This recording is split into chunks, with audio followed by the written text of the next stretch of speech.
Hi welcome to NEET Chennai மதுரவாயிலுங்க. இன்னைக்கு ஒரு சூப்பரான டாபிக் பற்றி பேச போகிறேங்க. ஸோ நீட் பயாலஜியில் வந்து 360க்கு 360 எடுக்கணும்னா 7 ஸ்டெப் இருக்குது. அதை ஃபாலோ பண்ணிங்கன்னா கெத்தாக நம்ம படிக்க முடியுங்க. இதுதான் அந்த 7 ஸ்டெப்புங்க. இதை பற்றி டீட்டெயிலாக நம்ம பார்க்க போகிறோங்க. வாங்க. ஸோ ஃபர்ஸ்ட் பார்த்தீங்கன்னா வந்து don't jump in the text book. அதாவது எடுத்த உடனே வந்து புக் எடுத்து படிக்க கடகன்னு ஆரம்பிச்சிடாதீங்க. ஓகேவா? அதுக்கு முன்னாடி ப்ரிலிமினரியாக நம்ம நிறைய விஷயங்கள் பண்ண வேண்டியது இருக்கு. அதெல்லாம் பண்ணிட்டு தான் இந்த புக்கை நீங்கள் எடுத்து படிக்கும் போது உங்களால் ஐடியா கிடைக்கும். முதல்ல வந்து ஒரு புக் இருக்குன்னா புக்கை ஃபுல்லாக படிக்காம ஒவ்வொரு சாப்டர் வைஸாக வந்து புரிஞ்சுங்க. இந்த சாப்டர் எதுக்கு படிக்கிறோம், ஓகேவா, இதுல என்னெல்லாம் இருக்கு, இது எதனால நம்ம படிக்கிறோம்ட்டு அது எல்லாமே தெரிஞ்சுட்டு படிச்சீங்கன்னா உங்களுக்கு செம்மையா புரியுங்க. அடுத்தது பார்த்தீங்கன்னா வந்து கிளாஸ் நோட்ஸுங்க. நெட்லேயே போயிட்டா பயாலஜி நீட் பயாலஜி கிளாஸ் நோட்ஸ்னு போடுங்க, நிறைய கிளாஸ் நோட்ஸ் கிடைக்கும்.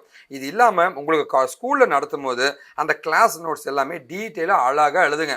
ஓகேவா? டயக்ராம்லாம் போயிட்டு நீட்டாக அழகாக எழுதிட்டு அதை வச்சு நீங்கள் படிச்சுன்னா வந்து ஈஸியாக உங்களுக்கு புரியுங்க. அதுக்கப்புறமா தான் நீங்கள் என்சிஆர்டி புக்கையே படிக்கணும். என்சிஆர்டி புக்கையுமே வந்து 2 முறையாவது கம்ப்ளீட்டாக ஃபர்ஸ்ட்லேருந்து கடைசி வரைக்கும் தரவாக நீங்கள் படிச்சணுங்க. ஓகேவா? ஸோ இப்போ பார்த்தீங்கன்னா வந்து என்னென்ன சாப்டர் ஒழுங்காக படிக்கணும்னு தெரிஞ்சிச்சிங்க. அதுக்கு நீங்கள் நோட்ஸ்லாம் எழுதி வச்சிருக்கீங்க. இது இல்லாமல் அந்த என்சிஆர்டி புக்கையுமே வந்து பாயிண்ட் பை பாயிண்டாக படிச்சிட்டீங்க. அதுக்கப்புறமா இது வந்து என்ன மாதிரி கேள்வி கேட்பாங்கன்னு நீங்களே கெஸ் பண்ணலாங்க. So frame your own question.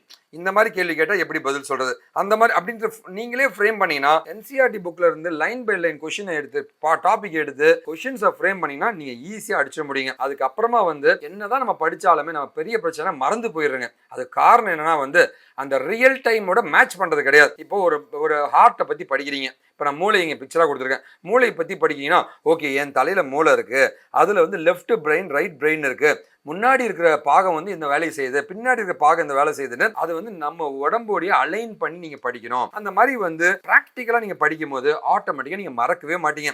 அதுக்கப்புறமா ரொம்ப ரொம்ப முக்கியமான டயக்ராம்ஸ் தாங்க. ஒவ்வொரு டாப்பிக்கும் டயக்ராம்ங்க. இந்த டயக்ராம்ல ஒவ்வொரு பார்ட்டும் எப்படி வேலை செய்யுது, இந்த மாதிரி நீங்க லேர்ன் பண்ணிக்கிட்டீங்கன்னா ரொம்ப ஈஸியா இருக்கும், மறக்கவே மாட்டோங்க. அண்ட் இது இந்த மாதிரி 7 விஷயத்தை ட்ரை பண்ணுங்க.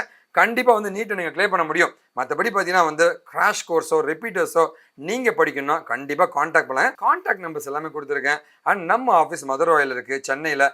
எப்போ நீங்க கான்டாக்ட் பண்ணலாங்க. நன்றி, வணக்கம்.